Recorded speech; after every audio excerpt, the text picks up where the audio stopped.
அன்பர்களே, அமெரிக்க இஸ்ரேலிய ஈரான் போரும் இன்று உலகம் எதிர்கொள்ளும் 30 கேள்விகளும். இஸ்ரேல் பிரதமர் நெதன்யாகு கொல்லப்பட்டாரா? இஸ்ரேல் யூதர்கள் 8000 பேர் கொல்லப்பட்டனரா? ஈரானில் போரால் 10,000 பேர் இறந்து விட்டார்களா?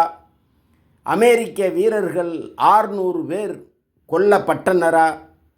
இஸ்ரேல் அணு நிலையம் தாக்கப்பட்டதா? அதனால் அணுக்கசிவு ஏற்பட்டதா?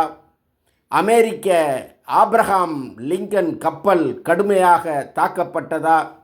இஸ்ரேலின் முக்கிய தலைவர்கள் பலர் கொல்லப்பட்டார்களா? இஸ்ரேல் விமானப்படை தளபதிக்கு என்ன ஆனது? அமெரிக்க F-15 விமானம் 3 சுட்டு வீழ்த்தப்பட்டதா? 3ஆம் உலகப்போர் துவங்குகிறதா? பிரிட்டனும் பிரான்சும் களத்திற்கு வருகிறதா? இனி அமெரிக்காவை காப்பாற்ற முடியாதா? சவுதியும் UAEயும் ஈரானுக்கு எதிராக திரும்புகிறதா?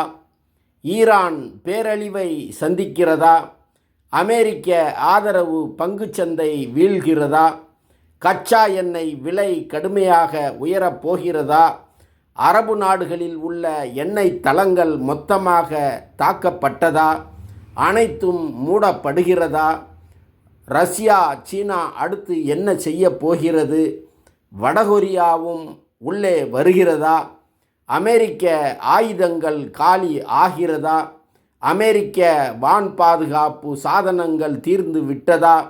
அமெரிக்க ஆதரவு அரபு நாடுகளின் வான் பாதுகாப்பு சாதனங்கள் குறைந்து விட்டதா? ஈரானுக்குள் இருந்த ட்ரம்பின் ஆதரவாளர்களை காணவில்லையா? இஸ்ரேலின் தாக்குதலால் லெபனானின் ஹிஸ்புல்லா முக்கிய நிர்வாகிகள் கொல்லப்பட்டார்களா? ஹார்மோஸ் நீர்வழி முற்றாக இழுத்து மூடப்பட்டதா? ஈரான் புழுதிக்குண்டை வீசப் போகிறதா? ஈரானின் புதிய தலைவரும் கொல்லப்பட்டாரா? இது அணு ஆயுத போராக மாறுமா? காமேனி மனைவியும் இறந்து விட்டாரா? இவ்வாறான இதற்கான விவரங்கள் வெளிவந்த வண்ணம் உள்ளது. அடுத்து என்ன பார்க்கலாம் அடுத்த பதிவில்.